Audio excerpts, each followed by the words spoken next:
একটু করতালি হয়ে যাক। প্রিয় প্রার্থীর জন্য যখন এত আবেগ, একটু হাততালি আর একটু জোর হোক।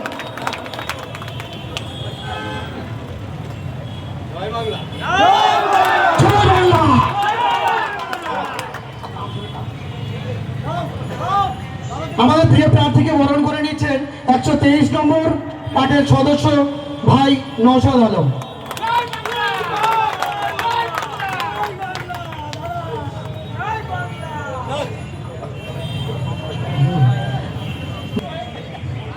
আমি ডেকে নেব সিরাজদাকে, আমি ডেকে নেব বাপ্পাকে এবং ডেকে নেব করিমকে।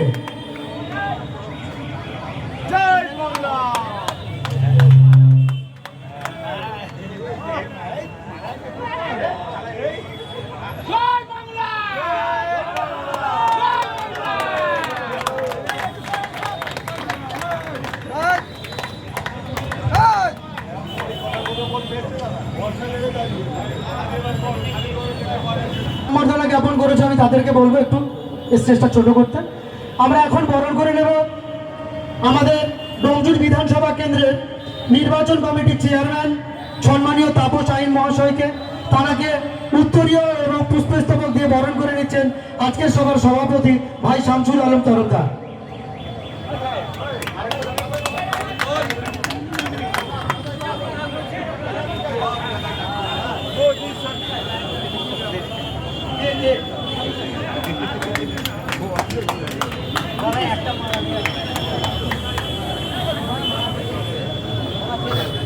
তৃণমূল কংগ্রেসের উদ্যোগে কবরপাড়ার মোড়ে যে পথসভার আয়োজন করা হয়েছে, সঞ্চালক আমার বন্দ্যোপাধ্যায়, আশীর্বাদ প্রার্থী তাপস মাইতি, উপস্থিত আছে আমাদের মহিলা সভানেত্রী সোনালী সমাজদার, ছাত্রের কাদের আছে, যুব সভাপতি সাহেব খান। অর্থাৎ মাটি থেকে উঠে আসা একেবারে দলের পতাকা লাগানো থেকে, দলের ঝান্ডা লাগানো থেকে, দেওয়াল লেখা থেকে, চুন করা থেকে, পার্টি বেশ খোলা থেকে একটা এই স্তরের কর্মীকে আজকে মমতা বন্দ্যোপাধ্যায়, অভিষেক বন্দ্যোপাধ্যায় সম্মান দিয়ে আপনাদের সামনে উপস্থিত করেছে। তাই এর থেকে বড় গর্বের ডোমজুরের আর কোনো কিছু হতে পারে না। আমরা ডোমজুরবাসী হিসেবে গর্বিত। তিনি আজকে যিনি গতকাল যার যে শিলান্যাস মানে প্রতিজ্ঞাবদ্ধ হয়েছে, যে কথা আগে সোনালী বলছিল, আমাদের নেত্রী মমতা বন্দ্যোপাধ্যায় যে যাতে প্রতিজ্ঞাবদ্ধ হয়েছে, আমাদের যিনি প্রিয় প্রার্থী প্রতিজ্ঞাবদ্ধ হয়েছেন, মূলত আমাদের 5টা মূল স্তম্ভ হিসেবে আমরা ধরে নিয়েছি। আমাদের প্রার্থী প্রথমেই টার্গেট নিয়েছে 5 বছরে আমরা পঞ্চায়েত সমিতি জেলা পরিষদ থেকে প্রচুর কাজ করা হয়, কিন্তু আমাদের টার্গেট আমাদের নেত্রী মমতা বন্দ্যোপাধ্যায় পথশ্রীর মাধ্যমে পাড়ায় পাড়ায় পরপর রাস্তা করছে।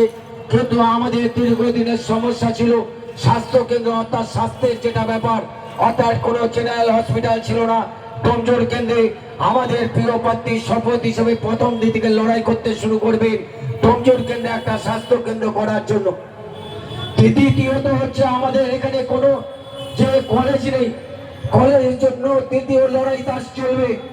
এবং তৃতীয়ত হচ্ছে আমাদের এখানে ডোমজুর কেন্দ্রে কোনো ফায়ার স্টেশন ছিল না, ফায়ার স্টেশনের জন্য তার লড়াই অলরেডি শুরু হয়ে গেছে, সেটাও হবে। একটার পর একটা আরো দুটো, একটার পর একটা উন্নয়নের চিন্তা ভাবনা নিয়ে তিনি আজকে পথে নেমেছেন।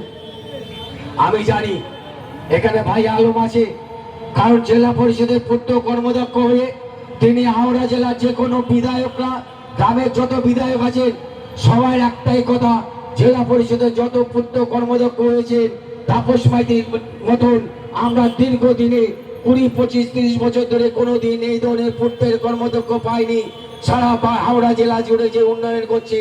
তাই আমি মনে করি তিনি যে স্তর থেকে উঠে এসেছে, আপনাদের চাহিদা, আর এই এলাকার সবচেয়ে বড় চাহিদা জাপানি গেট থেকে এখান পর্যন্ত যে আমাদের এই খাল পর্যন্ত, যে আমাদের হাওড়া ড্রেনেজ পর্যন্ত যে বিশাল হাইড্রেনটা করার, এটা তার মধ্যে অন্যতম অঙ্গীকার এই বাঁকড়া মানুষের কাছে, এবং সেই শপথ তিনি পালন করবেন।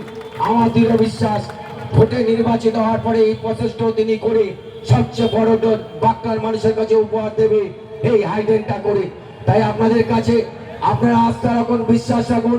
আর বাঁকড়া 2 ডোমজুড়ের যে 15টা অঞ্চল আছে, আপনাদেরকে আজকে শপথ নিতে হবে 15টা অঞ্চলের মধ্যে আপনারা প্রত্যেকবার সেরা হন। সেই সেরাটাও যাতে লিড যাতে 20,000-এর উপরে চলে যায়, সেই শপথ আপনাদের নিতে হবে। তাই প্রত্যেককে আমারও ধন্যবাদ জানিয়ে আমি আমার বক্তব্য শেষ করছি। জয় হিন্দ, বন্দে মাতরম, তৃণমূল কংগ্রেস জিন্দাবাদ, মমতা বন্দ্যোপাধ্যায় জিন্দাবাদ, অভিষেক বন্দ্যোপাধ্যায় জিন্দাবাদ, আমাদের প্রিয় প্রার্থী তাপস মাইতি জিন্দাবাদ।